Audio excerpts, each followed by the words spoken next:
how many years will be 15,000 will be doubled at rate of 12 1/2 PCPA. 12 1/2 PCPA म्हणजे 12%. Year आपल्याला काढायचा आहे. 15,000 आपल्याकडे काय आहे, प्रिन्सिपल आहे. तर जर आपल्याला काय पाहिजे, अमाऊंट किती व्हायला पाहिजे, डबल. जर अमाऊंट डबल दिलेली आहे, आपण प्रिन्सिपलला 15,000 मानण्यापेक्षा आपण 100 रुपये प्रिन्सिपल मानायचं. किती रुपये म्हणजे अमाऊंट किती व्हायला पाहिजे याचं, 200 रुपये. ॲज ऑफ नाऊ म्हणजे इंटरेस्ट किती असेल, 100 रुपये. बरोबर आहे. जर अमाऊंटमधून प्रिन्सिपल मायनस केलं तर आपल्याला इंटरेस्ट मिळेल.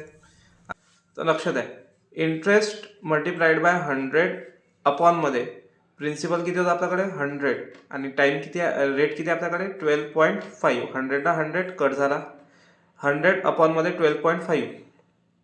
तर 100 अपॉनमध्ये 12 1/2, यालाच आपण किती देऊ शकतो, 25 अपॉनमध्ये 2. तर 100 मल्टिप्लाइड बाय 2 अपॉनमध्ये 25. 25 4 जा 100, 4 2 जा 8. 8 इयर्स या प्रश्नाचं उत्तर असायला पाहिजे. कॅल्क्युलेशनमध्ये बघा, 12 2 जा 24 आणि 1 25. अपॉनमधला 2 हा इथं वर गेला म्हणून मल्टिप्लाइड बाय 2, आणि 25 खाली असल्यामुळे 25 4 जा 4 2 जा 8. 8 इयर्स या प्रश्नाचं उत्तर आहे. या प्रिन्सिपलचं आपल्याला कोणतंही काम नाही. याला आपण काहीही मानू शकतो. याला आपण 100 मानू शकतो, 200, 500, कारण की तो नंबर डबल होत आहे.